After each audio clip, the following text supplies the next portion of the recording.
بعد از خدا بزرگ توئی قصہ مختصر۔ میں سرکار کے علم سے حدیث پاک میں سے چند مثالیں پیش کرتا ہوں۔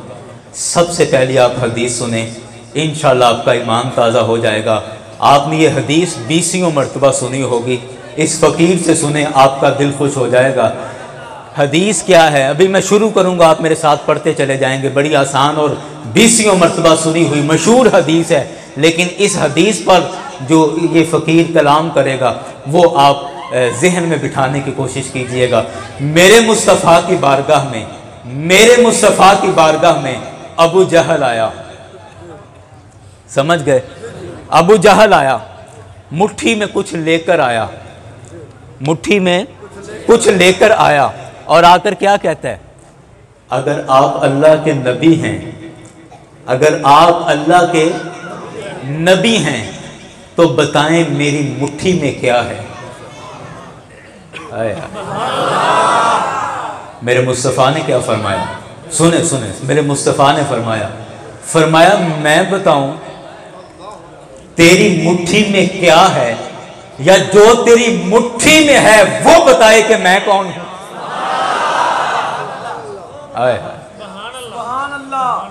پھر آگے سامنے مد مقابل تھا ابو جہل۔ بڑی دلچسپ بات ہے، ابو جہل کا مطلب کیا ہے؟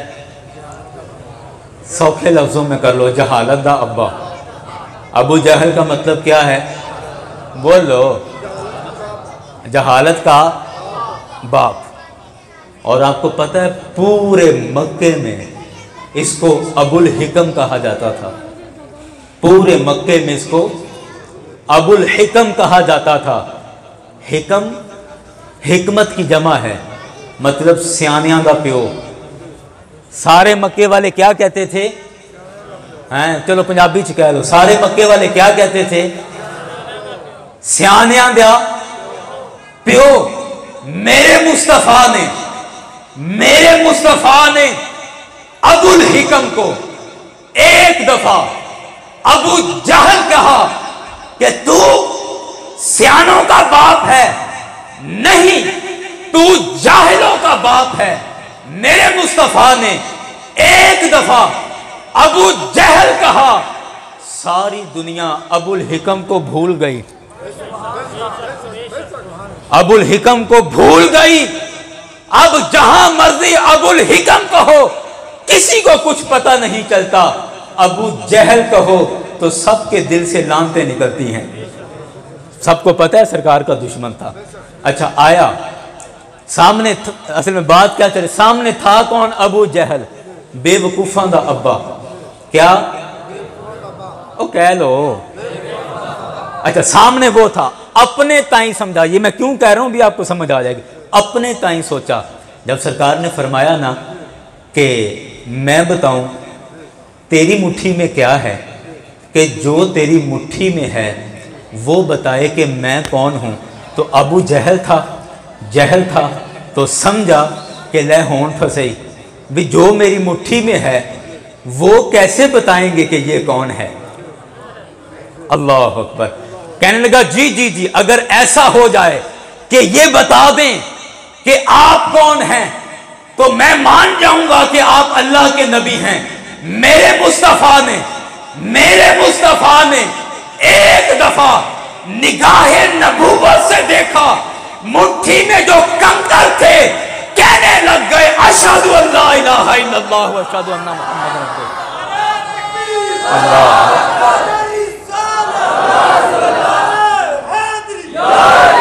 تاجدار ختم نبوت زندہ باد، تاجدار ختم نبوت زندہ باد، لبیک لبیک یا رسول اللہ، لبیک لبیک لبیک یا رسول اللہ، لبیک لبیک لبیک یا رسول اللہ، نعرہ حیدری حیدری۔ پتھر بولے کہ محمد مصطفیٰ کی ذات ہے۔ اب اس نے کیا کیا؟ اس کا اگلا جو ریاکٹ تھا یہ بھی قابل غور ہے۔ اس نے کیا کیا کہ جیسے دیکھا کہ میری مٹھی میں کنکر ہیں اور یہ کنکر میری مٹھی میں ان کا نام لے رہے ہیں، ایسے کنکر پھینکے اور کہتا ھذا سحر مبین، او ہو یہ تو جادو کر دیا، یہ کہہ کے وہاں سے دفع ہو گیا۔ یہ حدیث ہے، حدیث کا مفہوم ہے، آپ نے 20 مرتبہ سنا ہے۔ اب تھوڑا سا غور کریں اس حدیث پر، بڑی باتیں سمجھ آئیں گی۔ میرے مصطفیٰ کی حدیث ہے، بڑا کچھ سمجھ آئے گا۔ سب سے پہلے مجھے بتاؤ کہ پتھر جو ابو جہل کی مٹھی میں تھے، مٹھی بند تھی، میرے مصطفیٰ باہر ہیں، پتھر مٹھی کے بولو اندر ہیں، پتھر مٹھی کے اندر، مٹھی بند، مصطفیٰ باہر۔ میرے مصطفیٰ کے لیے مٹھی کے اندر جو بھی ہے وہ غیب، اور جو مٹھی کے اندر ہے ان کے لیے مصطفیٰ غیب۔ مصطفیٰ بولو غیب، مصطفیٰ کے لیے پتھر غیب اور پتھروں کے لیے مصطفیٰ غیب۔ اور میرے مصطفیٰ نے خود کیوں نہیں بتایا کہ تیری مٹھی میں پتھر ہیں؟ پتھروں سے کیوں پوچھا کہ تم بتاؤ میں کون ہوں، تاکہ مصطفیٰ کے علم پر اعتراض کرنے والوں کو سمجھ آ جائے کہ تم مصطفیٰ کے علم پر اعتراض کر رہے ہو، مصطفیٰ کے علم پر اعتراض کرتے ہو۔ ارے مصطفیٰ جس پر نگاہ ڈال دے وہ پتھر بھی کیوں نہ ہو، اللہ ان کو بھی غیب عطا کر دیتا ہے۔ پتھروں کے لیے مصطفیٰ، اور پتھر مٹھی میں رہ کے کیا کہتے ہیں کہ باہر کون ہے، باہر کون ہے؟ تو میرے مصطفیٰ نے بتا دیا کہ مصطفیٰ جس پر نگاہ ڈال دے اللہ اس کو بھی علم عطا فرما دیتا ہے۔ آئے ہائے، بات سمجھ آئی؟ اگلی بات سنیں، اور اگلی بات ایک طرح سے میرا درد دل ہے جو آپ تک میں پہنچانا چاہتا ہوں۔ ابو جہل وہ پتھر کہاں سے لے کے آیا تھا؟ جہاں سے اس کا دل چاہا، اپنے سمجھ کر لایا ہوگا۔ توجہ ہے؟ ہاں جی، اپنے سمجھ کر لایا ہوگا، اپنے بنا کر لایا تھا،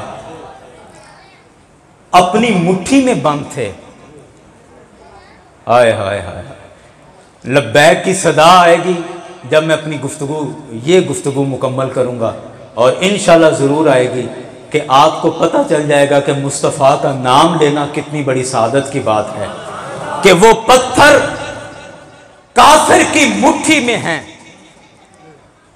ان پتھروں پر کافر کا قبضہ ہے، وہ پتھر کافر کی گرفت میں ہیں، وہ پتھر کافر کی مٹھی میں تھے۔ کب تک؟ جب تک چپ رہے۔ نہیں سمجھے؟ وہ پتھر کافر کی مٹھی میں رہے، وہ پتھر کافر کی گرفت میں رہے، ان پتھروں پر کافر کا قبضہ رہا۔ کب تک؟ جب تک وہ پتھر چپ رہے، چپ رہے۔